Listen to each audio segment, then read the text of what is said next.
La flûte de champagne tremblait entre ses doigts ornés de diamants. Scarlett Blackwood, PDG de l'Empire Blackwood Industries, abandonna son cercle de directeurs et de maires, ses talons loup-boutins résonnant sur le marbre dans un rythme qui claquait comme un verdict dans la somptueuse salle de bal.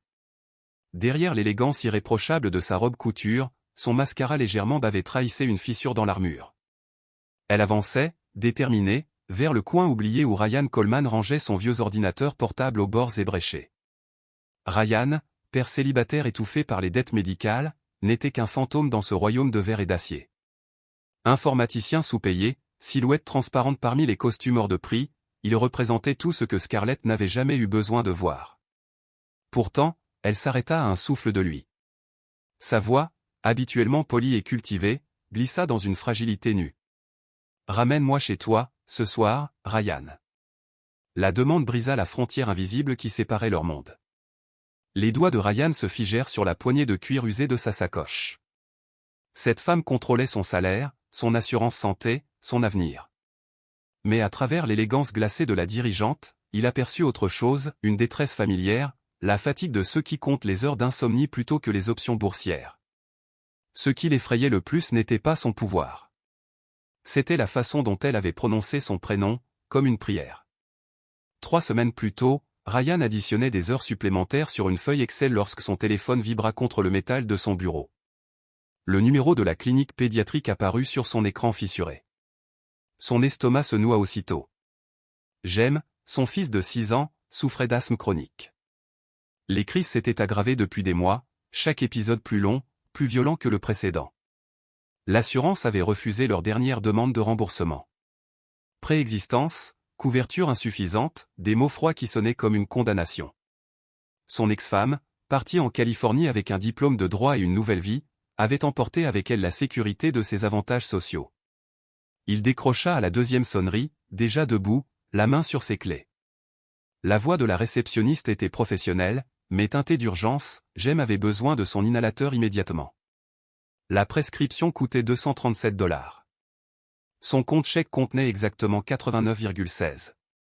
La nuit suivante, Ryan se rendit à Meridian Tech pour assurer un service de maintenance payé 1 fois et demie. Mais cette somme signifiait laisser Jem chez Madame Patterson, sa voisine âgée, jusqu'à une heure avancée. Elle réclamait 25 $ par nuit, un argent dont elle avait besoin pour les médicaments de son mari. Ryan connaissait le poids de la détresse, un fardeau qui vous pliait la colonne et faisait de chaque pas un acte de résistance. Il réparait des serveurs et mettait à jour des protocoles de sécurité dans un silence pesant, seulement troublé par le bourdonnement des machines. Les lumières de secours baignaient les bureaux vides d'une lueur bleutée. Son reflet dans l'écran d'ordinateur lui renvoyait l'image d'un homme vieilli avant l'heure, les joues creuses, les yeux rouges. À 32 ans, il en paraissait 10 de plus. La nuit, à travers les baies vitrées, il apercevait le bureau de Scarlett Blackwood, toujours allumé. Sa silhouette se découpait derrière le verre dépoli, inlassablement en mouvement. Elle arrivait avant l'aube et repartait bien après minuit, coiffée d'une perfection immuable, ses tailleurs coûtant plus qu'1 mois de son loyer. 2 fois en 3 ans, Ryan avait réparé son ordinateur. 2 fois, elle l'avait remercié d'un simple hochement de tête avant de replonger dans ses appels. À ses yeux, il n'était pas un employé, mais un meuble, utile lorsqu'il se brisait, invisible quand il fonctionnait. Puis vint la fête de Noël de l'entreprise. Une obligation que Ryan redoutait comme une visite chez le dentiste.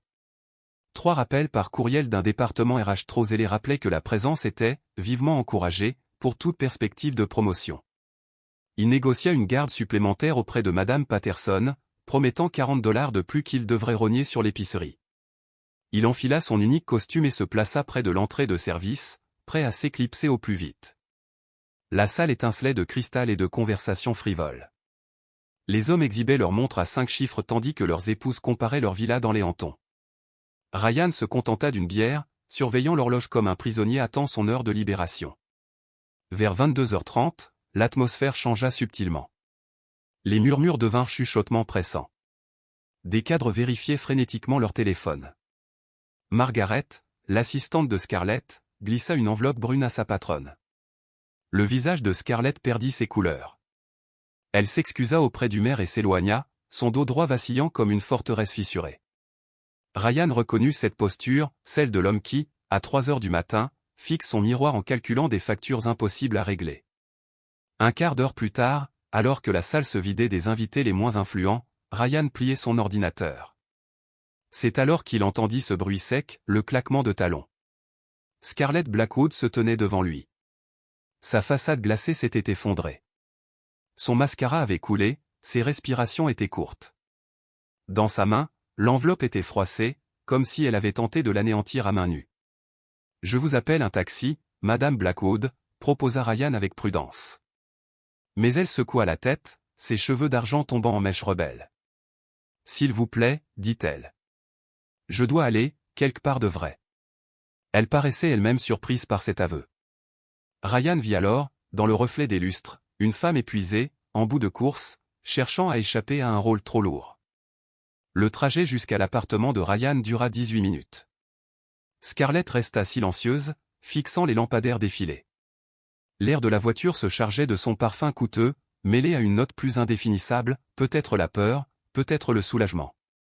L'immeuble Riverside Gardens portait un nom qui sonnait luxueux, mais la réalité était bien différente, peinture écaillée, arbustes malingres, escalier en béton. Scarlett suivit Ryan jusqu'au 2e étage. L'intérieur de l'appartement n'avait rien à voir avec les marbres froids de son penthouse, mobilier d'occasion mais propre, dessins d'enfants tapissant le réfrigérateur, jouets éparpillés, puzzles entamés sur la table basse, piles de livres pour enfants sur chaque étagère. Une vie modeste, mais vivante. Scarlett effleura du bout des doigts un coussin usé et murmura, presque malgré elle. C'est donc ça, un foyer. Ryan, troublé, s'éclipsa pour préparer du café. Quand il revint, elle tenait l'enveloppe froissée à côté d'elle. Il osa. « Vous voulez en parler ?» Elle hésita puis lâcha. « Le conseil veut ma peau. » Trop émotive. Trop instable. Elle eut un rire bref, sans joie. Peut-être qu'ils ont raison. Ses yeux brillaient d'épuisement. Ryan dit simplement. « Ici, vous êtes en sécurité. » Les mots semblèrent la heurter. Elle s'effondra. Des larmes coulèrent, brouillant son maquillage sophistiqué. « Je n'ai pas ressenti la sécurité depuis des années. J'ai tout contrôlé, tout perfectionné, et ils veulent quand même me détruire. » Il lui tendit une boîte de mouchoirs.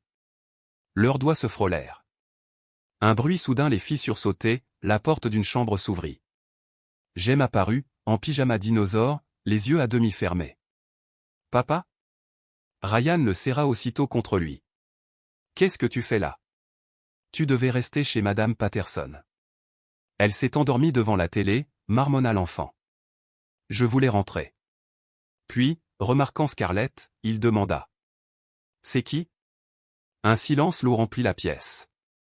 Scarlett, figée, semblait intruse dans un sanctuaire. « C'est, une amie du travail, » répondit Ryan doucement. L'enfant la fixa sans détour, puis déclara. « Vous êtes jolie. Vous aimez les dinosaures ?» Scarlett sourit. Un vrai sourire. « Oui, j'aime beaucoup les dinosaures. Mon préféré, c'est le Triceratops, » s'écria Jem, déjà en train de courir chercher sa collection. 20 minutes plus tard, il s'endormit sur l'épaule de Scarlett, un petit stégosaure en plastique serré dans sa main. Ryan observa la scène, abasourdi, la femme la plus puissante qu'il connaissait tenait tendrement son fils endormi. Scarlett murmura, le regard fixé sur l'enfant. « J'ai essayé d'avoir des enfants. 5 ans de traitement, 3 fausses couches. Les médecins ont fini par dire que je n'étais pas faite pour ça. » Sa voix se brisa. Ryan répondit avec conviction. « Regardez-le. Il vous fait confiance. Les enfants sentent quand quelqu'un est sincère. » Scarlett passa une mèche de cheveux du front de Jem. 15 ans à bâtir une entreprise, et personne ne m'a jamais regardé comme lui vous regarde. Ils parlèrent longtemps, en chuchotant. Elle évoqua son divorce récent, les réunions à venir où ses associés complotaient sa chute, l'injonction des médecins d'abandonner l'idée de maternité. Lui confia ses nuits d'angoisse face aux factures, l'absence de relais pour s'occuper de Jem, la fatigue écrasante de devoir tout porter seul. 2 univers différents, mais un même langage, la solitude, l'épuisement, le besoin désespéré d'espoir. Le matin suivant, Jem s'éveilla et demanda simplement. « Tu restes déjeuner ?» Scarlett hésita. Ryan voulut s'excuser de l'intrusion, mais l'enfant, déjà, l'entraînait vers la cuisine. Ils firent des pancakes ensemble. Scarlett mesurait la farine, Ryan surveillait la poêle, Jem donnait ses instructions de petit chef. Faut attendre les bulles, sinon c'est tout mou. Scarlett hochait la tête avec sérieux, comme si elle assistait à un conseil d'administration crucial. Elle riait aux éclats lorsqu'il proposa de faire des pancakes en forme de dinosaure.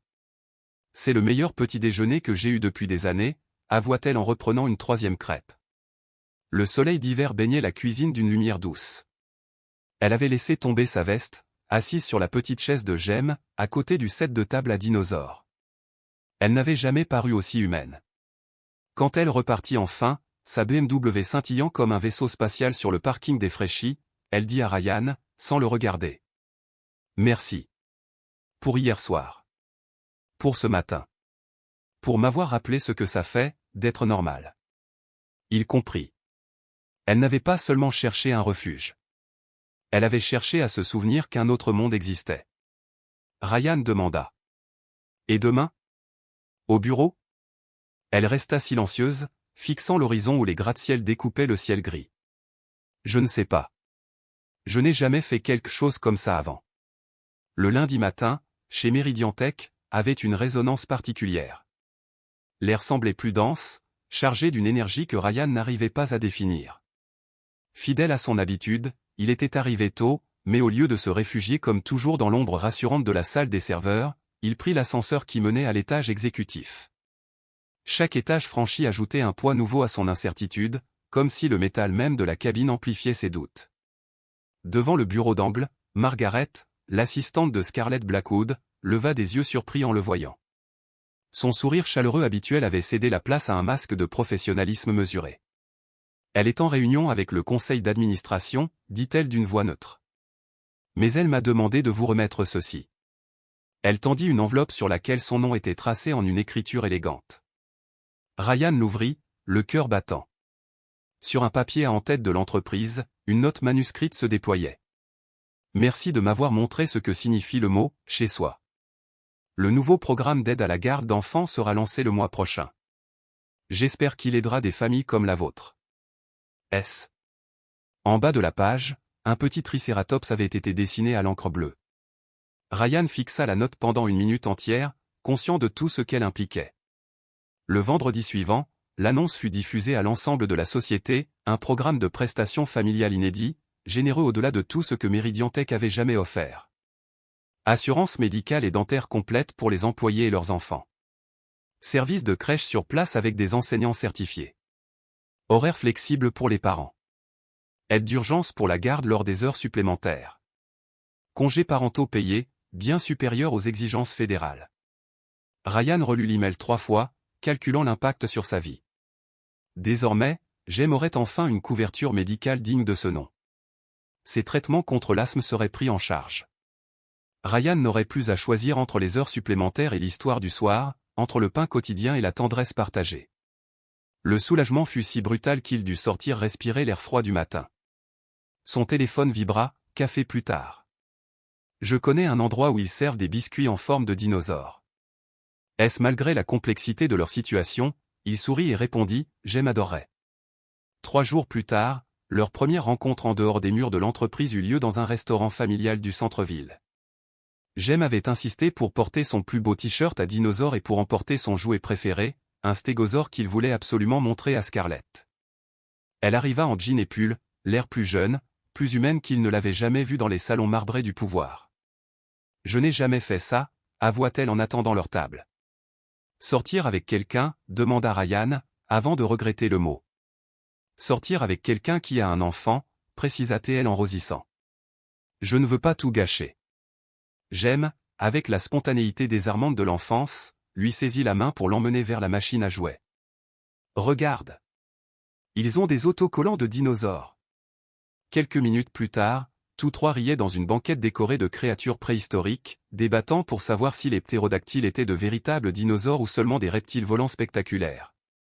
Les semaines suivantes virent naître une relation qu'aucun des deux n'avait anticipée.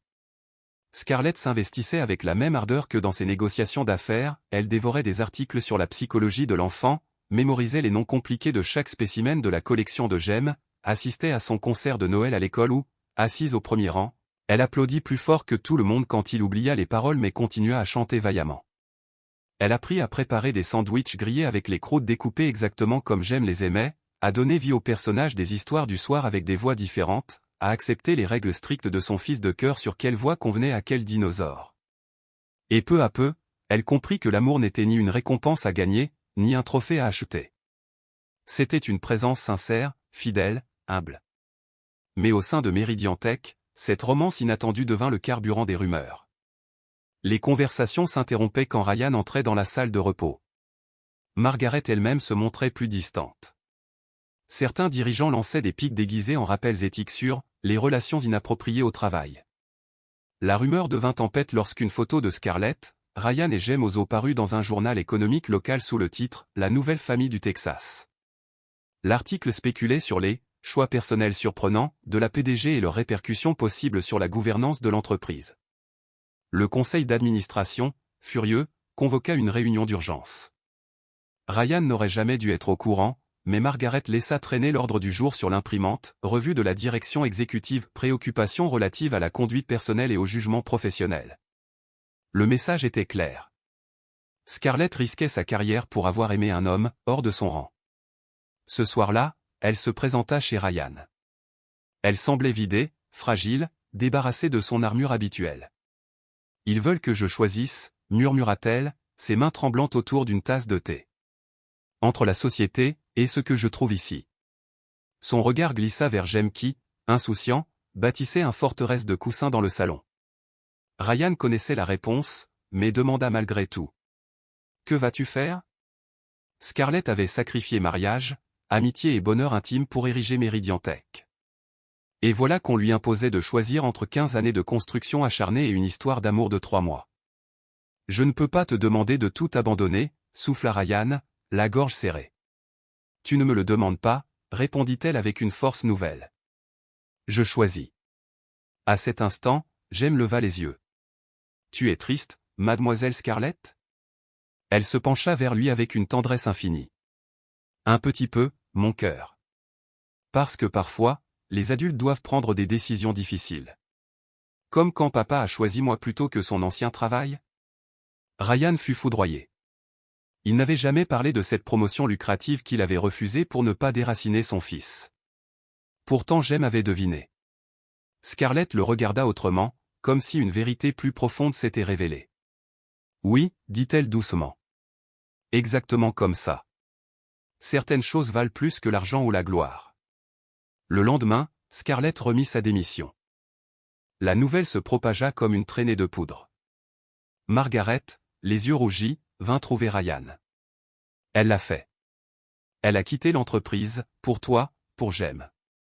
6 mois plus tard, dans les jardins botaniques de la ville, Ryan Coleman épousa Scarlett Blackwood.